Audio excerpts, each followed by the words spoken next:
This segment where we found a Democrat delegate in West Virginia that was willing to come on. We joined this section by the Minority Whip, I believe is his official title, Delegate Shawn Fluharty. Shawn, can you hear us? Good morning, guys. Good morning. How are you? Doing well. The Johns and now the Shawns. And the Shawns, yeah, right. Are you home in your? Yeah, I'm in Wheeling. In Wheeling, have obviously the dynamic of the house is a lot different. You've been down there quite a while. How do you deal with having such a small minority, and how do you get things done now, Shawn? Well, a lot of hard work, a lot of haymaker throwing, and a lot of building alliances with people like you on the other side that actually can get things done. That's what I've done through the years. I mean, look back at sports betting and iGaming as clear examples of working across the aisle. So things can still happen with only a few individuals. I know, and John probably knows the numbers better than I do, but when I got in, I think we were at 36, I want to say. I was elected back in 14, and now, we can caucus in the closet. So things are a little different these days than back then. But that pendulum will start swinging back, especially with some of the news that keeps coming out of Charleston and D.C. these days. Maybe we'll pick up a few more seats. I think the personality on the floor for Shawn Fluharty is much different than the personality of Shawn Fluharty in committee and working. I was very proud to work with you on a number of bills in your judiciary. We served together. I think it's the first time we've served on a committee together. Yeah. But we did have a working relationship within the committee. We didn't always agree on things. And when some of those bills came to the floor, you had to do your job and do what you do as the minority whip. But maybe you can talk a little bit about those kind of things. Yeah, so Judiciary Committee, I serve as the chair, the minority chair on Judiciary, and I've been on that committee since the day I came in office. So it's tried and true, and many long hours up in Judiciary Committee. I always say that's probably the hardest working committee, I think, or Finance also is another committee that takes a lot of time.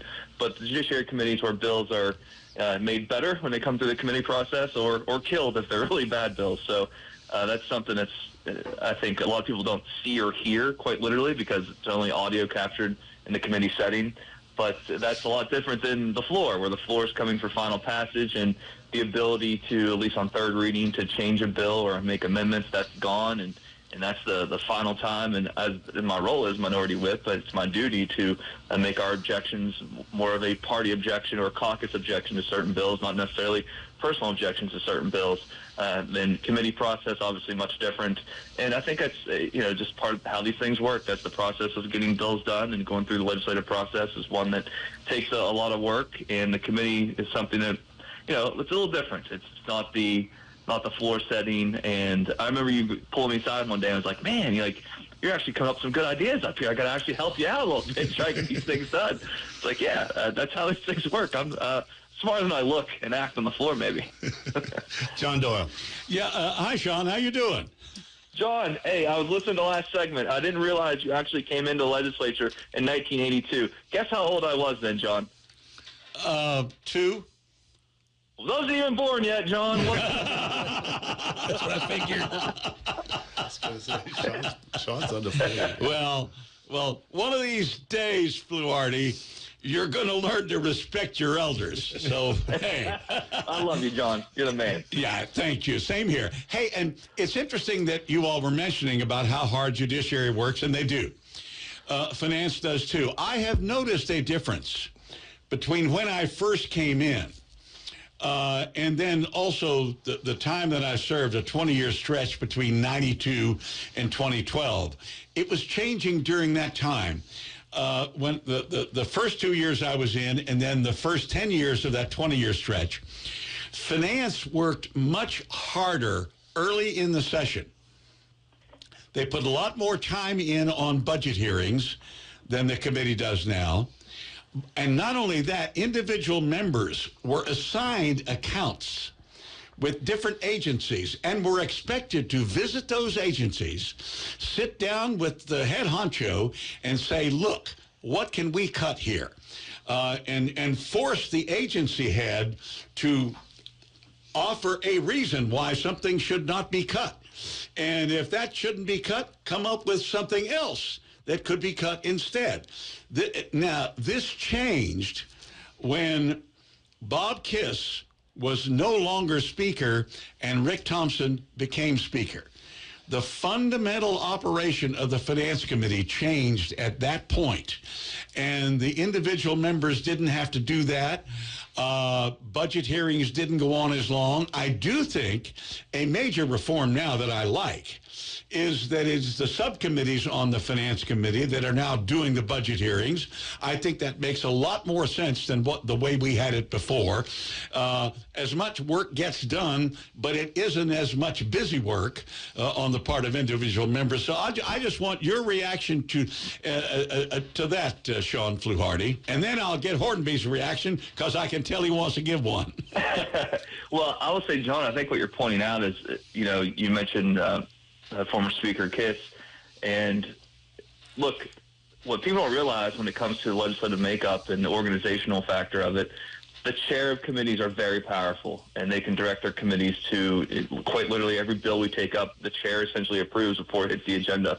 And the speaker controls, obviously, the committee process, and things can change with each speaker. I know I served under Armstead previously, and I can tell you on Judiciary Committee when John Shawn took over Judiciary Committee, and we were up there, things changed. We had very long hours. We'd work long into the night, and he was very particular about when bills come out to the word, more so than saying, hey, let's just get it to the floor and maybe we can make changes there, which you can do both. But I think things have changed. New chairs come in. Obviously, we had Chair Capito previously, and now we have Chair Akers. So things change dramatically just based upon just a few individuals with such control over the committee process. I think that's a great point, Shawn, how things can change. I can't speak to finance. I haven't served on that. I've been on judiciary. I don't know that anybody can serve on both, and I believe you can. So I've only seen the other side of the coin, but, Judiciary Committee is one that I think is held in prestige for good reason. Usually it's made up of people up there that are taking things very seriously, and we try to get a good product out. And regardless of party, when at the end of the day, when it comes out, as was mentioned earlier, that's where the bipartisan work takes place. Although I will say, through the years, things have changed and it gets a little bit more fractured. Not just, I heard the segment earlier about the fracture within the party itself with Republicans, but I think when I first came in a decade ago, there was kind of like, hey, we're playing team ball. And now with the, social media and things have changed politically. It's a fractured system regardless of party. It's a fractured system across the board. It's one that, quite frankly, needs to go back to how it was years ago, which was, hey, we're all playing on the same team. Let's worry about the front of the jersey, not the back of the jersey. Shawn, what did you think of the new committee process that was installed this year? Were you pleasantly surprised? Do you have any pushback on the way it works? I know there were a lot of people in the beginning that thought that the public hearing process was going to be terrible, but it turned out to be every bill got a public hearing. What are your thoughts on the new committee process? Well, the public hearing portion, I do think those on the ground who actually want to participate, there has to be more communication between those individuals and committee members, which I think was a bit of a catch-up that we need to have. But I think it mirrors what many other states are doing. I travel the country and speak in legislatures, quite frankly, a good bit. And this process is one that mirrors Maryland, for example. I do think there's a couple things. For example, in Maryland, when a bill is presented, the bill sponsor joins, as we do now in West Virginia, but the bill sponsor, it's more of a Q&A with multiple people on the panel. It's a panel system with that individual. So, but overall, I think it works. There's some kinks that need to be worked out, but that's to be expected when you make such a dramatic change. So I don't have any loud objections over the new process. I think it's one that can work and will work going forward. I think the idea was, let's be more deliberative. I think is what the speaker was looking to do, and I think he's correct in that. You no longer see bills essentially flying out and potentially in one day. There's going to be a more drawn-out process, which allows to hopefully get a bill to the floor that doesn't need major amendments or that is constitutionally sound and that will get through the process instead of just running things out that still need a lot of changes. When that happens, you get flawed legislation, which leads to litigation and other things. Good morning, Shawn. This is John Hardy. How are you this morning? My man, how you doing? I'm good, buddy. Hey, I was just sitting here thinking about some of my favorite memories of serving the legislature. And one of my favorite times was, I did a lot of floor fights, and I enjoyed floor fights, and I didn't lose very many floor fights. I'll throw that in there. I did lose one to Dana Linville one time, and that hurt pretty bad. Oh, God, who loses to Linville? Yeah, that hurt pretty bad. But I remember sitting over there and watching, the Republicans just kind of slit each other's throats. And you and our good friend Doug Scaff, who we unfortunately lost earlier this year, just sitting there eating popcorn. And I just thought that was one of the funniest things ever. So I got to tell the backstory on that. So we, and Doug Scaff, a great friend of mine. It's just what happens. It's a tragedy, and think and talk about it daily still. But we go in, and there's this big ass bag of popcorn in his office. I'm like, what are you doing? He's like, oh, man, today, Republicans, they're going to be going after each other, and we're just going to sit there and watch and love it and eat some popcorn while we do it. So, he just knew, and he was right. Yeah. We're going at each other. He had this, but I think he even had a machine or something in the back that he put up, and we all had all these popcorn holders. So we used to call that Republican. We used to call that Republican on Republican crime. Just go in there, just dice each other up. So, but hey, my question chewing on each other. Yeah. My question for you is, first of all, I know you represent the Wheeling area. What a beautiful area. It's a panhandle like we live in, and people, Northern Community College is a beautiful school, uses some of the old railroad buildings, and Oglebay, what a beautiful place. And at Christmas time, you can barely get in there. But what are some of the challenges that you feel that your area has as a panhandle, and being pretty far away from Charleston, it can kind of mirror some of the challenges that we have in the Eastern Panhandle? Well, I think you hit it on the head there, because you actually know the area, and I think a lot of representatives in the state have never been that far north, quite frankly. So they don't understand the area. It's a little different dynamic. I think you all do, being a panhandle. And look, we're 40 minutes outside of Pittsburgh, almost a suburb of the city. I can be downtown in 40 minutes from my house. I can be at the airport in about 35. Move like 2 feet left, Shawn. You're breaking up. And there you go. So, it's the challenge of being in the panhandle area in a it's a narrow strip. We're not working with a huge landmass here, but the idea that we need more representatives to visit the area and understand, and I think that goes across the board. There's obviously areas in southern West Virginia I need to be. So, but I think the Northern Panhandle and Eastern Panhandle as well, unique in that situation, because you don't get a lot of representatives that are in those areas. So they probably don't know the people that well, don't know the district that well. I mean, we just had major flooding up here, and it was tragic. It was devastating to the area, to many individuals here, and we kind of felt like we were separated from the rest of the state because we sat here and waited for action, not necessarily from the state itself, but mostly from our congressional delegation in D.C., waiting 30-plus days, almost 40 days, for FEMA declaration. And when things like that happen, and I'm sure you all have it in the Eastern Panhandle, you kind of get that Northern Panhandle pride, and it's us versus the world at that point. And so I think it is a challenge, and I think it's something that we should focus more on, is visiting our neighbors, our colleagues, and getting to know them on a personal level, but getting to know their people, because the state is really made up of, I always say there's like 3 different sections: Northern Panhandle, Eastern Panhandle, and the rest. So sure. That's kind of how it works. Yeah, I'm sure you guys have the same challenges we have. We do not have the proper amount of Department of Highways employees because our pay salary is just not competitive. I'm sure you guys are the same way, being so close to the Ohio and Pennsylvania. We don't have enough state troopers. We are forced to have a very large deputy sheriff's department because we only have like 12 or 13 state troopers, and we should be in the 40s. You guys are competing with Ohio and Pittsburgh, and Ohio is getting very, very aggressive in job creation. They just went to the flat tax, so we are working against Northern Virginia and Maryland, some of the richest counties in the country. So I know we share a lot of the same concerns problems and challenges. And hopefully, the maddest you ever want to make somebody in Charleston, if you go to Charleston and tell them that that's southern West Virginia, they get really mad. I figured that out pretty quickly. I'm like, well, Charleston is southern West Virginia. I'm north of the Mason-Dixon line here. Yeah, right, exactly. So if you tell them Charleston's southern West Virginia, they get a little upset. They do get really upset when you call it the South. Yeah, they really do. They really do. So, hey, we're competing with our neighbors every day, and that's some of the legislation that I've been pushing for years just for that fact. And look, I talk about cannabis regularly. Ohio is a prime example. I believe it was hundreds of millions of dollars in the first 6 months, and they're not even 100% up and running yet. And that's something that, like it or not, that's competition with our neighbors. And the governor himself said he wants to compete with our neighbors. And, okay, well then let's do things that maybe aren't, at the time, I think it is now, aren't necessarily politically popular, but the right thing to do. And I think we sit back as politicians and wait for, all the public's got to get on board and let's go poll this before we can actually vote on it, which I think is total BS. I mean, look, we have an inside view of things and we can play inside baseball and realize we can do this now. It may not be the most popular, but it's the right thing to do. And I think cannabis was a prime example of that. And now we've missed the boat. It's game over. Or, I mean, the hundreds of millions of dollars we could have had as a state in revenue, that window is closed. It's gone. Now, it still would we would still bring in revenue, but not nearly what we would have years ago.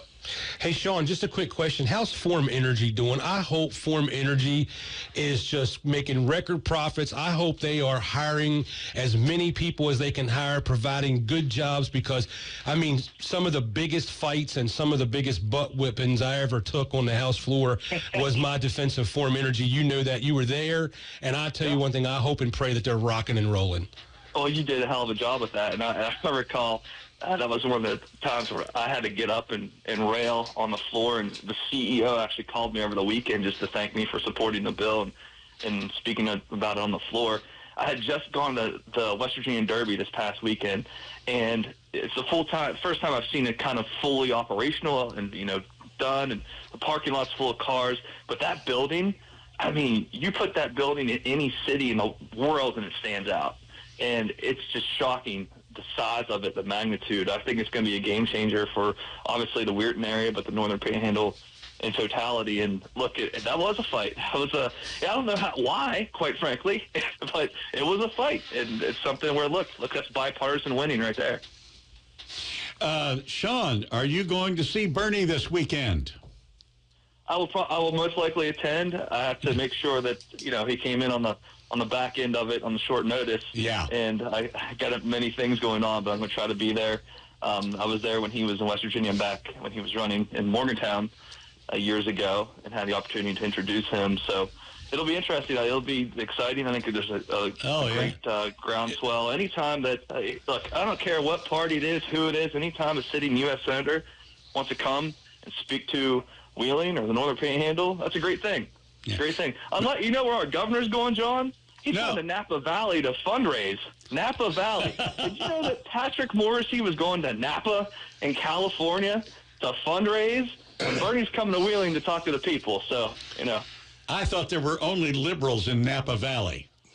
I mean, I wonder how much you have to pay to sit around and sip some wine with Patrick Morrissey in Napa Valley. I wonder what the cost of admission is going to be. I can tell you it probably wouldn't be very entertaining, but he's fundraising in California. I should have mentioned that Bernie Sanders is coming to West Virginia this weekend. I think it's Friday evening in Wheeling, is my understanding, and then Saturday morning in Lenoir in Mingo County, and then Saturday evening in Charleston. So it's just Bernie's tour. Is that the right, and I ask both you Democrats this question, is that the right horse to back in West Virginia? I mean, that's pretty far left. Is that the voice? I mean, I'm just asking. He's not on the ballot in West Virginia. Nobody has to actually go vote for him. Right. It's just he's holding a town hall style conversation with West Virginians, talking about priorities that I think every working class West Virginian can relate to.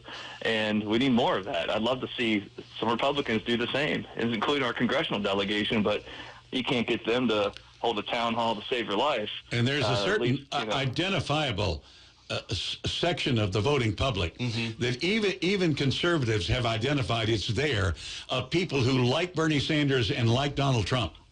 No, I totally understand that. I'm just thinking from if I was in charge of the Democratic Party, or trying to get more Democrats to run, or try to recruit Democrats. Well, we're in trouble, Mike, but we're not in that much trouble. Well, but let's be real. It's not a Democratic Party event. It's not sponsored by a Democratic Party. It's not affiliated with the Democratic Party. He is an independent. He is an independent senator from Vermont. Hey, Shawn, just to shift gears here real quickly, just for we got 5 minutes here.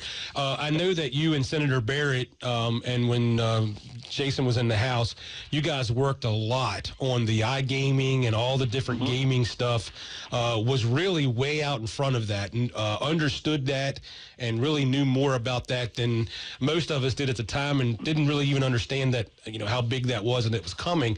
Is there any more movement for that in the state? Is there any more places to go with that, or are we kind of at the point where we got what we got, or is there more movement there? Well, that's one of the few things, I'm glad you brought that up. It's one of the few things that we got ahead of compared to every other state. So we did. When it comes to sports betting, we actually passed sports betting with a triggering clause that would go into effect as soon as PASA was overturned. It was overturned in, I believe, May or June of 2018. Our sports betting law went into effect, and we got up and running. And we were one of the first 4 states to do so. Turn around 1 year later, we passed iGaming legislation, which for revenue purposes, I know you're a revenue guy, for revenue purposes, it's about 4 to 1 compared to sports betting for revenue for West Virginia. So it's a big game changer. We're talking, we had a 22% increase in the past year. We're looking at, I think we've had over $100 million coming in for that, and we're one of only 6 states fully operational on the iGaming side currently. So we got well ahead of the curve there. After we did it, Pennsylvania did it, and then Michigan. So I'm very proud of that. And Senator Barrett and myself, we're with this organization called the National Council of Legislators from Gaming States. It's a tongue twister, but it's called Nickel G's in the industry. And I serve as president, and Senator Barrett is on the board. So there you go again, some good bipartisan working together to help raise new revenue without raising taxes, which I think should be a goal of every one of my colleagues, regardless of party, and helping kind of stay ahead of the curve. We're a gaming state. We are. We have been for many years. I was just at the West Virginia Derby where the horses are racing, and Wheeling we still have greyhounds racing. Like, we are a gaming state, and let's raise that new revenue without raising taxes on West Virginians. And if you go out and ask every West Virginian, they would agree with you when handed that question. So we are well ahead of the curve on that. I'm super proud of it. But, John, I don't know what much else is left in that regard. We kind of got so far ahead. We did pass we have the ability now for wagering on horse racing that's not pari-mutuel. So you can now bet on horse racing similar to how you bet on an NFL game or an NHL game or a Major League Baseball, fixed odds betting, which is a lot more, I would say, understood by the casual bettor versus those who do actually know the horse racing environment for pari-mutuel betting. So that's one thing we changed this past session, but we certainly across the board, and I travel the country speaking proudly of West Virginia and the gaming area, we have been ahead on versus everybody, and we're kind of a shining star in that realm. Yeah, and where this meets, so that we can really explain this to our taxpayers, that they're saying, well, I don't gamble, blah, blah, blah. But people in the state do not realize how important or how large the lottery is to our budget. So we have 2 lottery funds. We have our lottery, we have our excess lottery, and they're funded differently, but they are huge, going towards our senior programs, going towards schools and education. That's where that money has been funded. So these gaming abilities for the state to use that for revenue is big for the taxpayers, getting that money back in our seniors and our children. Absolutely. The promise scholarship may not exist in its current form without the expansion of gambling. That's just the reality of it. And I know this last session, Shawn, we did not get past the ability for the smaller limited video lottery owners to advertise. Where did you come on that? I know we've only got about 60 seconds, but where did you fall on that issue? Were you for or against? You supported it, correct? And Shawn is also, just for our audience, Shawn is also responsible for the floor bingo that we had this last session, because he had a pretty... That's a game changer. West Virginia University and other universities now, with the charitable gaming bill that we had, where we eliminated the geofencing part of it and expanded it. If you're WVU or Marshall right now, on football Saturdays, you can hold your 50-50 raffle, but it's not limited to just those at the stadium. You can just send your email out to the alumni and say, hey, buy your tickets for the raffle this Saturday. So it's just a game changer for raising revenue for WVU and the state and NIL programs. So that's something that got not nearly enough press, but certainly is going to be a big windfall.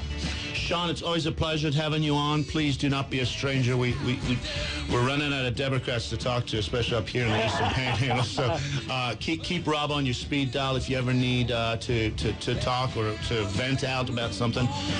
You are listening to WONR and watching on TV 10. Thank you, Shawn, for joining us. We'll be right back after this break.